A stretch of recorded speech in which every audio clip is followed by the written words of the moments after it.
Tumakuru ಜಿಲ್ಲಾಸ್ಪತ್ರೆಯ data entry operator ಟೆಂಡರ್ನಲ್ಲಿ ಕೋಟ್ಯಂತರ ಅವ್ಯವಹಾರ ನಡೆದಿದೆ ಎನ್ನುವ ವಿಚಾರ ಸತ್ಯಕ್ಕೆ ದೂರವಾದದ್ದು ಎಂದು ಜಿಲ್ಲಾ ಶಸ್ತ್ರಚಿಕಿತ್ಸಕ ಡಾಕ್ಟರ್ ಅಸ್ಗರ್ ಬೇಗ್ ಹೇಳಿದರು. ಅವರು ತುಮಕೂರು ನಗರದ ಜಿಲ್ಲಾಸ್ಪತ್ರೆಯ ತಮ್ಮ ಕಾರ್ಯಾಲಯದಲ್ಲಿ ಮಾಧ್ಯಮದವರೊಂದಿಗೆ ಮಾತನಾಡಿದರು. ಡಾಟಾ ಎಂಟ್ರಿ ಆಪರೇಟರ್ಗಳ ಸಂಬಳ ತಿಂಗಳಿಗೆ ಒಟ್ಟು ಲಕ್ಷ ಮೀರುವುದಿಲ್ಲ. ಅಂತಹ ವಿಚಾರವನ್ನು ಕೋರ್ಟ್ಗೆ ಹೋಲಿಸಿ ಆರೋಪ ಮಾಡಲಾಗಿದೆ. ಇನ್ನು ಡಿಸೆಂಬರ್ ತಿಂಗಳ ಸಂಬಳ ಮಾತ್ರ ಅವರಿಗೆ ಬಾಕಿ ಇದೆ ಅಷ್ಟೇ. ನಾವು ಏಜೆನ್ಸಿಯವರಿಗೆ ಕೊಟ್ಟರೆ ಅವರು ನೌಕರರಿಗೆ ನೀಡುತ್ತಾರೆ. ನಾನು ಜಿಲ್ಲಾಸ್ಪತ್ರೆಯಲ್ಲಿ ಜಿಲ್ಲಾ ಶಸ್ತ್ರಚಿಕಿತ್ಸಕ ಕರ್ತವ್ಯ ವಹಿಸಿ 8 ತಿಂಗಳು ಆಗಿದೆ. ಇದಕ್ಕೂ ಮೊದಲು ಆಗಿರುವ ಅವ್ಯವಹಾರವಾಗಿದ್ದು ಅದು ಕೋಟ್ಯಂತರ ರು ಅವ್ಯವಹಾರ ಎಂದು ಹೇಳಲಾಗಿದೆ. ಮಾಡಿರುವ ಆರೋಪವೆಲ್ಲವೂ ಸುಳ್ಳಾಗಿದ್ದು ಅದರಲ್ಲೂ ನಮ್ಮಂತಹ ಅಧಿಕಾರಿಗಳ ವಿರುದ್ಧ ಮಾಧ್ಯಮದವರು ಆಧಾರರಹಿತ ಆರೋಪ ಮಾಡಬಾರದು ಎಂದು ಅಸಹನೆ ವ್ಯಕ್ತಪಡಿಸಿದರು.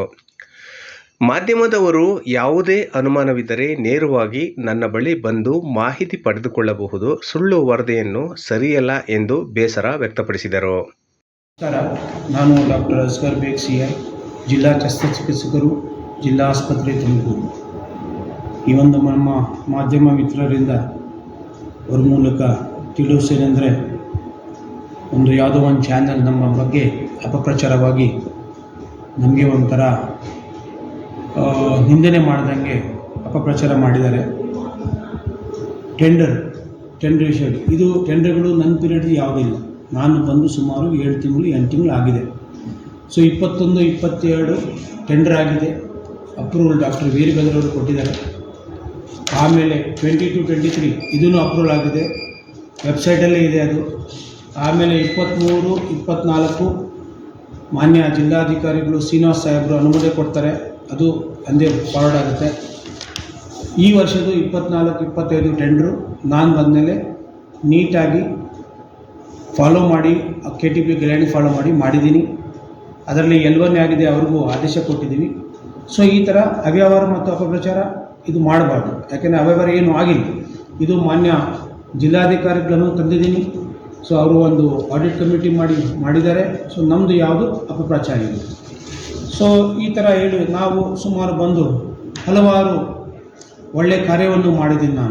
ನಾನು ಬಂದ ಮೇಲೆ ನಮ್ಮ ಟ್ರಾಮಾ ಸೆಂಟ್ರದು 1.5 ವರ್ಷ ಉದ್ಘಾಟನೆ ಆದ ನಂತರನೂ ಅಲ್ಲಿ OT ಚಾಲನೆ ಆಗಿಲ್ಲ. ನಾನು ಬಂದಿದ್ದು 1-2 ತಿಂಗಳಕ್ಕೆ ಅಲ್ಲಿ OTಯಲ್ಲಿ ಏನು ನ್ಯೂನತೆಗಳಿತ್ತು ಸರಿಪಡಿಸಿ ಚಾಲನೆ ಮಾಡಿ ಸತತ ಇವಾಗ 6 ತಿಂಗಳಲ್ಲಿ ಸುಮಾರು ಒಂದು 200-250 ಕೇಸ್ ಮಾಡಿದ್ದಾರೆ. ಆಮೇಲೆ ಅಲ್ಲಿ ಕುಡಿಯೋ ನೀರು ವ್ಯವಸ್ಥೆ ಇರಲಿಲ್ಲ. ನಾನು ಬಂದಮೇಲೆ 15 ದಿವಸಕ್ಕೆ ಒಂದು ಕಮರ್ಷಿಯಲ್ ಪ್ಲ್ಯಾಂಟ್ ಹಾಕಿ ಕುಡಿಯೋ ನೀರು ವ್ಯವಸ್ಥೆ ಮಾಡಿದ್ದೀನಿ. ಎಲ್ಲ ವಾರ್ಡ್ಗಳಲ್ಲಿ ಡಿಸ್ಪೆನ್ಸರ್ ಹಾಕಿ ಎಲ್ಲ ವ್ಯವಸ್ಥೆ ಮಾಡಿದ್ದೀನಿ. ಹಾಗೂ ಅಲ್ಲಿ ಕೆಲವುದು ನಮ್ಮಲ್ಲಿ AC ಹೋದರೆ ಅದು ಸ್ವಲ್ಪ ಬಿಸಿಲಲ್ಲಿ ಸ್ವಲ್ಪ ತಾಪಮಾನ ಜಾಸ್ತಿ ಆದರೆ ಸ್ವಲ್ಪ ಉಸಿರಾಟಕ್ಕೆ ತೊಂದರೆ ಆಗ್ತಾಯಿತ್ತು. ಸೊ ಅಲ್ಲಿ ವೆಂಟಿಲೇಷನ್ ವ್ಯವಸ್ಥೆ ಮಾಡಿದ್ದೀನಿ ಅಲ್ಲಿ. ಆಮೇಲೆ ಕೆಲವು UGD ಪ್ರಾಬ್ಲಮ್ ಆಗಿತ್ತು, ಯಾಕೆಂದರೆ ನಮ್ಮಲ್ಲಿ 3 ಕನ್ಸ್ಟ್ರಕ್ಷನ್ ನಡೀತಾ ಇದೆ. UGD ರೆಡಿ ಮಾಡಿದ್ದೀನಿ. ಆಮೇಲೆ ನಮ್ಮ ಜಿಲ್ಲಾ ಆಸ್ಪತ್ರೆಯ ಲೇಬರ್ ಕೊಠಡಿಯಲ್ಲಿ ಅಲ್ಲಿ ನಾನು ಪ್ರತಿನಿತ್ಯ ವಿಸಿಟ್ ಕೊಟ್ಟು ಅಲ್ಲಿ ನ್ಯೂನತೆಗಳನ್ನು ಸರಿಪಡಿಸಿದ್ದೀನಿ. ಇವಾಗ ಕರಪ್ಷನ್ ಕಡಿಮೆ ಆಗಿಬಿಟ್ಟಿದೆ. ಅದು ನನ್ನ ಗಮನಕ್ಕೆ ಯಾವುದಿಲ್ಲ, 0 ಅಂತ ಹೇಳ್ತೀನಿ ನಾನು. ಆಮೇಲೆ ಕೆಲವು ಬ್ರೋಕರ್ಗಳು ಹವಾಳಿ ಇತ್ತು, ಅದನ್ನು ತಡೆ ಹಿಡಿದಿದ್ದೀನಿ. ಆಮೇಲೆ CT-MRI ಪ್ರಾಬ್ಲಮ್ ಇತ್ತು, ಅದು ಬಗೆಹರಿಸಿದ್ದೀನಿ. ಸೊ ಇದೆಲ್ಲ ಒಂದೊಂದು ಹಂತವಾಗಿ ಮಾಡ್ತಾಯಿದ್ದೀನಿ. ಪ್ಲಸ್ ಎಲ್ಲ ಡ್ರಗ್ಸ್ ಅವೈಲೇಬಲ್ ಇದೆ ನಮ್ಮಲ್ಲಿ, ಯಾವುದೂ ಡ್ರಗ್ಸ್ ಕೊರತಿಲ್ಲ. ಇನ್ನು ಬಹುಶಃ ಏನಾದರೂ ಒಂದು ಸಮಯದಲ್ಲಿ ಡ್ರಗ್ಸ್ ಇಲ್ಲ ಅಂದರೆ ಅರ್ಧ ಗಂಟೆನೇ ವ್ಯವಸ್ಥೆ ಮಾಡ್ತೀವಿ. ಅರ್ಧ ಗಂಟೆಯಲ್ಲಿ ಕನಿಷ್ಠ ಅಂದರೆ 1 ಗಂಟೆಯಲ್ಲಿ ಆ ಡ್ರಗ್ಸನ್ನು ಎಷ್ಟೇ ಕಾಸ್ಟ್ಲಿ ಇರಲಿ ಅದಕ್ಕೆ 8,000 ಡ್ರಗ್ಸ್ ತರಿಸಿದ್ದೀನಿ. ಒಂದು ಇಂಜೆಕ್ಷನ್ 8,000 ರೂಪಾಯಿ ಅದು ತರಿಸಿದ್ದೀನಿ. 12,000 ರೂಪಾಯಿ ಇಂಜೆಕ್ಷನ್ ತರಿಸಿದ್ದೀನಿ.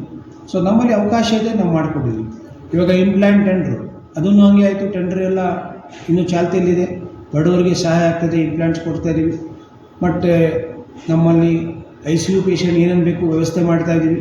ಸೊ ನಮ್ಮಲ್ಲಿ ಡಯಾಲಿಸಿಸ್ ಏನು 700 ಸೈಕಲ್ ಆಗ್ತಾಯಿತ್ತು, ಇವಾಗ 1200 ಸೈಕಲ್ ಮಾಡಿದ್ದೀವಿ. ಸೊ ಎಲ್ಲ ಬಡವರಿಗೆ ಏನೇನು ಬರ್ತಾರೆ ನಿರಾಕರಿಸ್ತಾ ಇಲ್ಲ, ಸರ್ವಿಸಸ್ ಕೊಡ್ತಾಯಿದ್ದೀವಿ. ಇಷ್ಟೆಲ್ಲ ಕಷ್ಟಪಟ್ಟು ನಾವು ಕೆಲಸ ಮಾಡ್ತಾಯಿದ್ದೀವಿ. ಪ್ಲಸ್ ನಾನು ಬಂದ ಮೇಲೆ ಎಲ್ಲ ವಾರ್ಡ್ಗಳಿಗೆ ನೋಡಲ್ ಅಧಿಕಾರಿ ಅಂತ ವ್ಯವಸ್ಥೆ ಮಾಡಿದ್ದೀನಿ, ಅಪಾಯಿಂಟ್ ಮಾಡಿದ್ದೀನಿ ನೋಡಲ್ ಅಧಿಕಾರಿಗಳಂತ. ಆಮೇಲೆ ನಮ್ಮಲ್ಲಿ ಪ್ರತಿ ಲ್ಯಾಬಲ್ಲಿ IPHL ಲ್ಯಾಬ್ ಆಗಿದೆ, ಇಲ್ಲಿಂದ ಸ್ಥಳಾಂತರ ಮಾಡಿ ಅದು ಚಾಲನೆ ಮಾಡಿದ್ದೀನಿ. ಪ್ಲಸ್ ನಮ್ಮದು DIC ಒಂದು ಘಟಕ ಇತ್ತು, ಅದು ಚಾಲನೆ ಆಗಿದೆ. ಸೊ ಎಲ್ಲ ಒಂದು ವ್ಯವಸ್ಥಿತವಾಗಿ ಮಾಡ್ತಾಯಿದ್ವಿ. ಸ್ವಲ್ಪ ಹೊರಗಡೆ ಕ್ಲೀನ್ನೆಸ್ ಇಲ್ಲ, ಸೊ ಅದಕ್ಕೆ ಸ್ವಲ್ಪ ಮಾಡ್ತಾಯಿದ್ವಿ. ದಯವಿಟ್ಟು ಏನಾದರೆ ಎನಿ ಟೈಮ್ ಯಾರು ಬೇಕಾದ್ರೂ ಬಂದು ಕೇಳಿದ್ರೆ ಮಾಹಿತಿ ಕೊಡ್ತು. ಈ ಥರ ದಯವಿಟ್ಟು ಮಾಧ್ಯಮದವರು ಅಪಪ್ರಚಾರ ಈ ಥರ ಮಾಡಬಾರ್ದು. ಭಾಳ ನಮಗೆ ನಮ್ಮಂಥರ ಅಧಿಕಾರಿಗಳಿಗೆ ಭಾಳ ದುಃಖ ಮತ್ತು ವಿಷಾದನೀಯ ವಿಷಯಗಳಿದೆಲ್ಲ. ಸೊ ದಯವಿಟ್ಟು ಇದೆಲ್ಲ ಸಹಕರಿಸಿ. ನಾನು ಸರಿ ಏನು ಅಪಪ್ರಚಾರ? ಅಪಪ್ರಚಾರ ಇದು ಅವ್ಯವಹಾರ, ಅಂದರೆ ಟೆಂಡ್ರಲ್ಲಿ ಅವ್ಯವಹಾರ ಆಗಿದೆ ಅಂತ ಅಪಪ್ರಚಾರ ಮಾಡಿದೆ. ಯಾವ ವಿಚಾರ ಟೆಂಡರ್? ಇದು ಟೆಂಡರ್ ಆಗಿದ್ದು DOs, ಇದು ಡೇಟಾ ಎಂಟ್ರಿ ಆಪ್ರೇಟರ್ಸ್ ಅಂತಾರೆ. ಅವ್ರಿಗೆ 15,000 ರೂಪಾಯಿ ಸಂಬಳ ಇದೆ. ಅಲ್ಲಿ ಕಟಾವು ಮಾಡಿ ESI PF ಕಟಾವು ಮಾಡಿ ಒಂದು 13,000 ಚಿಲ್ಲರೆ ಅವ್ರ ಅಕೌಂಟ್ ಹೋಗಬೇಕು. ಸೊ ನಾವು ಸ್ವಲ್ಪ ಪ್ರಾಬ್ಲಮ್ ಇದಕ್ಕೋಸ್ಕರ ನಾವು ಅವ್ರಿಗೆ ಸಂಬಳ ಕೊಟ್ಟಿಲ್ಲ. ಸೊ ಕೊಟ್ಟ ಮೇಲೆ ಏಜೆನ್ಸಿಯವರು ಕೊಡ್ತಾರೆ ಅವರು. ಸೊ ಇದಕ್ಕೆ ಅವ್ಯವಹಾರ ಅಂದರೆ ಹೆಂಗೆ? ಎಷ್ಟು ಅವ್ಯವಹಾರ ಆಗಿದೆ ಅಂತ ಆರೋಪ ಮಾಡಿದ್ದಾರೆ ಸರ್. ಅವರು ಹೇಳ್ತಾರೆ ಎಷ್ಟು, ನಾನು ಅವ್ರು ಸರಿಯಾಗಿ ನೋಡಿಲ್ಲ, ಯಾಕೆಂದರೆ ಅಂತ ಬೇಜಾರಾಯಿತು, ನಾನು ಪೂರ್ತಿ ನೋಡೋಕ್ಕಿಲ್ಲ. ಅವರು ಕೋಟಿಗೆ ಹೇಳ್ತಾರೆ, ನಮ್ಮಲ್ಲಿ ಸಂಬಳ ಕೊಡೋದೇ ಲಕ್ಷ, ತಿಂಗಳಿಗೆ 1.5 ಲಕ್ಷ ಆಗುತ್ತೆ. ಅವ್ರು ಕೋಟಿಗಟ್ಟಲೆ ಎಲ್ಲಿಂದ ಬಂದು ಸಾವಿರ ಅವರೇ ಕೊಡಬೇಕು. ಸೊ ಈ ಥರ ಏನಾಗುತ್ತೆ, ಒಂದು ಒಳ್ಳೆಯ ದಕ್ಷ ಅಧಿಕಾರಿಗಳಿಗೆ ನಮ್ಮ ಕಾರ್ಯವೈಖರಿ ಬಗ್ಗೆ ನಮ್ಗೆ ಗೊತ್ತಿದೆ. ನಾನು ಏನಾದರೂ ಮಾಡಬೇಕಾದ್ರೆ ನಾನು ನನ್ನ ವಿವೇಚನೆ ಇಟ್ಕೊಂಡು ನಮ್ಮ ಮೇಲಧಿಕಾರಿ ಕೇಳಿಕೊಂಡು ಮತ್ತು ನನಗೆ ಗೊತ್ತಿಲ್ಲದ ಸೀನಿಯರ್ಸ್ಗೆ ಫೋನ್ ಮಾಡಿ ತಿಳ್ಕೊಂಡು ನಾನು ಕಾರ್ಯವನ್ನು ನಿರ್ವಹಿಸ್ತೀನಿ. ನಾನು ಹೇಗಾಗಿ ಒಂಥರ ಏನು ದರ್ಬಾರ್ ಥರ ಏನು ಮಾಡ್ತಾಯಿಲ್ಲ ನಾನು. ಸೊ ಎಲ್ರಿಗೂ ಜೊತೆಯಲ್ಲಿ ತಗೊಂಡು ನಾನು ಪ್ರತಿ ತಿಂಗಳು ಮೀಟಿಂಗ್ ತೊಗೊತೀನಿ. ವೈದ್ಯಾಧಿಕಾರಿಗಳಿಗೆ ಮೀಟಿಂಗ್ ಪ್ರತಿ ದಿನ, ಮತ್ತು death audit meeting, maternal audit meeting, caesarean section meeting. ನಾನು ಪ್ರತಿ ಅರ್ಧ ಗಂಟೆ ಆದರೂ ಒಂದು ಮೀಟಿಂಗ್ ತೊಗೊಂಡು ನನ್ನ ಪ್ರೊಸೀಡಿಂಗ್ಸ್ ಇದೆ.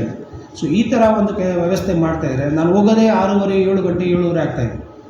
ಬೇರೆ ಸ್ಪೆಷಲ್ ಇದ್ದರೆ 4:15 ಮನೆಗೆ ಹೋಗ್ಬೋದು. ಸರ್, ಬರುವಂಥ ರೋಗಿಗಳಿಗೆ ಹೆಚ್ಚಿನ ಚಿಕಿತ್ಸೆಗಾಗಿ ಬೆಂಗಳೂರು ಅಲ್ಲಿ ಅನ್ನೋದು ಕಳಿಸ್ತಾ ಇದು ಇದ್ದಾರೆ. ಕಡಿಮೆ ಎಷ್ಟು ಆಗಿದೆ. ಕಳಿಸಿದ್ದಾರೆ? ರೆಫರಲ್ ನಾನು ಬಂದ ಮೇಲೆ 60% ಕಡಿಮೆ ಆಗುತ್ತೆ. ಇನ್ನು 40% ಏನಾಗುತ್ತೆ, ತೊಂದರೆಗಳಿರುತ್ತೆ. ಕಾರ್ಡಿಯಕ್ ಪೇಷಂಟ್ ಇಲ್ಲಿ ವ್ಯವಸ್ಥೆ ಆಗುತ್ತೆ, ಕಳಿಸ್ಬೇಕಾಗುತ್ತೆ. ಹೆಡ್ ಇಂಜುರಿ ಸಿವಿಯರ್ ಆಪ್ರೇಷನ್ ಕಳಿಸ್ಬೇಕಾಗುತ್ತೆ. ಸೊ ಈ ಥರ ಮಾಡ್ತೀವಿ. ಸೊ ಧನ್ಯವಾದಗಳು. ನೀವು ಥ್ಯಾಂಕ್ ಯು.